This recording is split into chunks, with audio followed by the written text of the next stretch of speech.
దేశీ చెరుకు యూపీ నుంచి తీసుకొచ్చారు. మోయినాబాద్లో ఒక ఫార్మరు చేస్తున్నారండి. చెరుకు మీద ఏమైనా డౌట్స్ ఉన్నాయి ఎవరికైనా? చెరుకు రసం మీద కానీ, బెల్లం మీద కానీ, మనం తినే పంచదార మీద కానీ, వైట్కి దీనికి డిఫరెన్స్ ఏంటి ఏమండి? లేదు, ఉత్తి పంచదారలో ఏమీ వచ్చేది స్టార్టింగ్ నుంచి ఉంటుంది, చెరుకు నుంచి కూడా ఉంటుంది.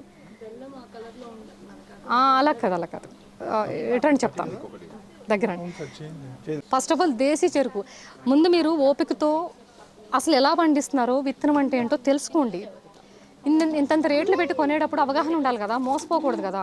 మోసపోయే వాళ్ళు ఉండడం వల్లే మోసం చేస్తారు ఆర్గానిక్ వాళ్ళైనా. ప్రతి దాంట్లో బిజినెస్, దేవుణ్ణి బిజినెస్గా మార్చేశారు. పంటలు ఎంతండి, దేవుణ్ణి వాడేస్తున్నారు కదా బిజినెస్గా, డబ్బులతో. కమ్యూనిటీలో ఆలయాలు కట్టి, హాస్పిటల్లో ఆలయాలు కట్టడం ఏంటండి? అసలు హాస్పిటల్లో ఆలయం కట్టకూడదు. అసలు ఆలయం అనేది ఊరి చివరి ఉండాలి ఒకప్పుడు. మీకు ఐడియా ఉంది కదా, ఊళ్ళో పల్లెటూరులో గ్రామాన్ని కాపాడేది దేవాలయం. గ్రామం మధ్యలో ఒకటి ఉండాలి, చివరిలో ఒకటి ఉండాలి. అంతేగాని కమ్యూనిటీ మధ్యలో వీళ్ళందరూ గుడి ఉంది కదా అని కొనేయడం, ఇదంతా కమర్షియల్ అయిపోయింది. సో దేవుడిని వ్యాపారంగా మార్చినప్పుడు ఇది పెద్ద నథింగ్ వీళ్ళకి పంటలు ఇవన్నీ. సో హైబ్రిడ్గా కన్వర్ట్ అయిన తర్వాత ఇది కనుపు నా దగ్గర లేదు, హైబ్రిడ్ ఉంటే చూపించేదాన్ని. ఇక్కడి నుంచి ఇక్కడికి ఉంటుందన్నమాట కనుపు, మొత్తం రసం వచ్చేయాలి, వేస్ట్ అవ్వకూడదు పిప్పు కూడా. సో మీకు దీని నుంచి హైబ్రిడ్ కన్వర్ట్ అయినప్పుడు దీంట్లో ఉండే ఎనర్జీస్ 70-80% కోల్పోతాం, ఇంకా 20 మిగులుతుంది. ఆ 20 కెమికల్తో నాశనం చేస్తారు. అడిషనల్గా ఎక్కడ యాడ్ అవుతుందంటే షుగర్ మన బాడీలో. హైబ్రిడ్ కెమికల్తో పండించిన తర్వాత బయటకు వస్తుంది కదా చెరుకు, ఫ్యాక్టరీలో తీస్తారు కదా, వైట్గా మార్చడం కోసం వాళ్ళు కొన్ని కెమికల్స్ వేస్తారు. సో అక్కడ తొందరగా మనకి వ్యాధులు అనేవి. షుగర్ తినకూడదు, బెల్లం తినకూడదు. అసలు బెల్లం తినకపోతే ప్రమాదం, తినాలి, అది కూడా బెల్లం తినాలి, పంచదార తినకూడదు. సో బెల్లం అనేది దేశీ చెరుకు నుంచి కెమికల్ లేకుండా పండించింది. ఇట్లా రసం చెక్క మిషన్లు ఉండేవి ఇంతకుముందు, దాంట్లో తీసి బడ్డీలు పెట్టి చెరుకు పండించిన తర్వాత గొయ్యి తీసి పెద్ద బడ్డీ పెడతారు, దాంట్లో కింద నుంచి మంట పెడతారు, ఈ రసం ఉడుకుతుంది. మనకి ఎదురుకుండా సున్నం వేస్తారు గట్టిగా అవ్వడం కోసం, దాన్ని రాళ్ల సున్నం అంటారు. మళ్ళీ ఇప్పుడు వచ్చే సున్నం కదండి, అన్నీ మార్చేస్తారు. మనం ఒకటే ఇంకా మారలేదు, మనం కూడా మారాలి. ఆల్రెడీ అది మైండ్ కూడా మారిపోయింది తెలుసా, ఒప్పుకోవట్లేదు అసలు. అయ్యో అవసరం అండి, ఎన్నాళ్ళు బతుకుతాం. పైగా మాకు సలహాలు ఇస్తున్నారు, ఏమని, ఏం చేసేస్తారని మీరు 100 ఏళ్ళు బతికేస్తారు ఇలా చేసేసి, అవసరం లేదు, ఇలా మంచిగా ఉంటే ఈ రోజుల్లో బతకలేము. ఏంటంటే కొటేషన్స్. రామాయణంలో రాముడు చాలా మంచివాడు, ఆ రాజ్యం కూడా చాలా ప్రశాంతంగా ఉండేది. జస్ట్ రావణాసుడు ఎంటర్ అయిన తర్వాత నరకం. ఆయన ఎంతసేపు లేటు రావణాసుడు, కాస్త దానికే భయంకరంగా ఇబ్బంది పడ్డారు రామాయణంలో. మరి మొత్తం రావణాసులు అయిపోదాం మంచి వద్దంటారు ఏంటండి? నన్ను చేయొద్దంటున్నారు, అవసరమా ఇది? ఏమన్నా 100 ఏళ్ళు బతికేస్తామా? అందరూ బాగానే ఉన్నారు కదా, తినండి, బాగున్నారండి అందరూ. ఎన్ని రోజులకి ఒకసారి హాస్పిటల్కి వెళ్తారండి మీరు పిల్లలు? చెప్పండి. ఇప్పుడైతే నిన్న వచ్చారు పాపం, వాళ్ళు వెళ్ళిపోయారు, వాళ్ళ బేబీ అంట 2.5-3 ఇయర్స్. ఎవ్రీ వీక్ హాస్పిటల్ తీసుకెళ్తున్నారంటండి. ఆ వీక్లో ఆ ట్యాబ్లెట్ ఇవ్వగానే మళ్ళీ వెళ్ళిపోతున్నారు అనమాట. వాళ్ళేమో ఆ బేబీకి అసలు యాంటీబయాటిక్ ఇవ్వకూడదు. ఫస్ట్ ఆఫ్ ఆల్ యాంటీబయాటిక్ అనేది 1 ఇయర్కి ఒకసారి ఇవ్వాలి. ఇప్పుడు ఎవ్రీ 3 మంత్స్కి ఒకసారి ఇస్తున్నారు యాంటీబయాటిక్. చాలా ప్రమాదం. యాంటీబయాటిక్ బాడీలోకి వెళ్ళిందంటే వ్యాధి నిరోధశక్తి మొత్తం నశించిపోతుంది.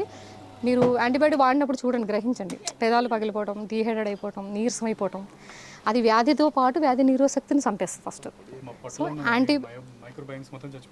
చచ్చిపోతేనే వ్యాధి చచ్చిపోద్ది, 2 కలిపి చంపేదే ప్యూరిట్, అక్వాగార్డ్, ఇలాంటి యాంటీబయాటిక్స్. అంటే ఆ సబ్జెక్ట్ కూడా ఉంది నా దగ్గర, అందుకే మాది గంగాజలం, పవిత్రమైన భూమిలోంచి డైరెక్ట్ తాగేస్తాం. ఇప్పుడు నేను హాస్పిటల్కి వెళ్ళి 5 ఇయర్స్ అయిందండి. నేను డోలో 640 కానీ మన ఏమో మర్చిపోయిన ట్యాబ్లెట్స్ కూడా ఇలాంటివి కానీ నేను వేసుకుని ఒక 3-4 ఇయర్స్ నాన్ స్టాప్ వర్క్ చేస్తాను. నాన్ స్టాప్ మాట్లాడితే నేను అడగండి ఎంత మాట్లాడతాను. సో బండ చాకరీ చేస్తాము, విపరీతంగా మాట్లాడతాను, యానిమల్స్ చూస్తాము, పెట్స్ని చూస్తాను, అస్సలు రెస్ట్లెస్ అనమాట. రెస్ట్ అనేది ఉండదు నాకు. కానీ హాస్పిటల్కి వెళ్ళాను ఎందుకు? Real energies, food. సో అందరికీ ఇలా ఉండాలని ఉండదండి, ఎవరికి మాత్రం ఉంటుందండి హాస్పిటల్కి వెళ్ళాలని. ఇంతంత స్లిప్పులు రాస్తాడు, టెస్ట్ రిపోర్ట్లు రాస్తాడు, నరాల్లోకి బ్లడ్ ఎక్కించుకుని, ఆ సిలిండర్లు పెట్టించుకుని, బ్లడ్ లాగించుకుని టెస్ట్ రిపోర్ట్లు ఇవ్వడానికి మాత్రం రెడీ అయిపోతాం. ఇవి చేయడానికి ఎంత బాధో. పోనీ చేసిన వాళ్ళ దగ్గరికి వెళ్ళి తీసుకోవాలంటే ఇంకో బాధ. 5 స్టార్ హోటల్కి వెళ్తే 2-3 వేలు అవుతాయండి. పోనీ మామూలు కెఫేకి వెళ్తే 2000. ఎంత దరిద్రం ఫుడ్ పెడతాడండి వాడు. ఈరోజు మీరు తినే ఆహారం గ్రహించగలరు ఎలాంటి ఆహారం? ఒక ప్లేట్ భోజనం ఎంత పెట్టచ్చు? నేనేమి మిమ్మల్ని అడగలేండి, భయపడద్దు, జస్ట్ చెప్తున్నాను. దాని విత్తనంతో సహా మీ హార్ట్ అటాక్ వచ్చే వరకు 100 ఏళ్ల క్రితం పద్ధతి అది. ఎక్కడైనా దొరుకుతుందా ప్రపంచంలో? మనం చేసుకుంటే దొరుకుతుంది. ఇట్లా ఎక్కడైనా దొరుకుతుందా? అది ఆహారం తినే విధానం, వండుకునే విధానం. ఆ, రండి రండి. సో ఇప్పుడు అది కొంచెం ఓపిక చేసుకుని జనాలందరూ ఊరికే పెళ్ళిళ్ళు, పేరెంటాలు, birthday parties, events, pubs, clubs ఇలాంటివి కాకుండా కొంచెం ఆ కల్చర్ని పక్కన పెట్టి ఆరోగ్యానికి అప్పుడప్పుడు వెళ్ళండి, రిలాక్స్ అవ్వాలి, తప్పదు.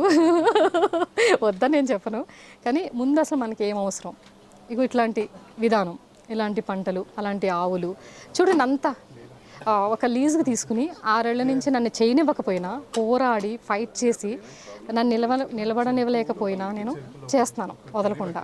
అంటే పట్టుదల ఉంటే కానిది లేదు, సంకల్పం ఉంటే ఏదైనా చేయొచ్చు. అది ఏ జనరేషన్ అయినా కావచ్చు.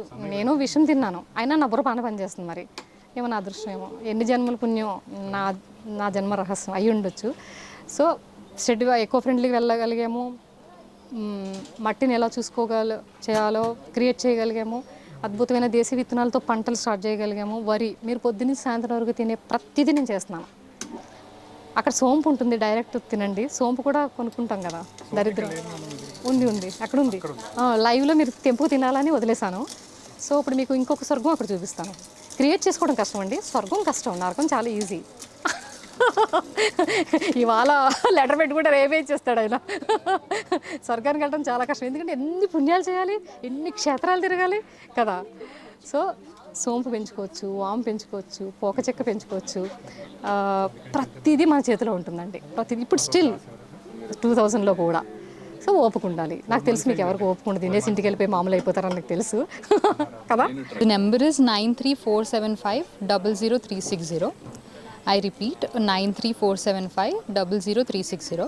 సో మీకు ఏ డౌట్స్ ఉన్నా న్యాచురల్ ఫార్మింగ్ గురించి, అమ్మ దగ్గర ట్రైనింగ్ తీసుకోవాలన్నా, మా ప్రొడక్ట్స్ కొనాలన్నా, ఇలా మా ఫామ్ విజిట్స్కి రావాలన్నా, ఇలా స్వచ్ఛమైన ఆహారం తినాలన్నా మాకు కాంటాక్ట్ చేయండి ఈ నెంబర్ మీద. Thank you.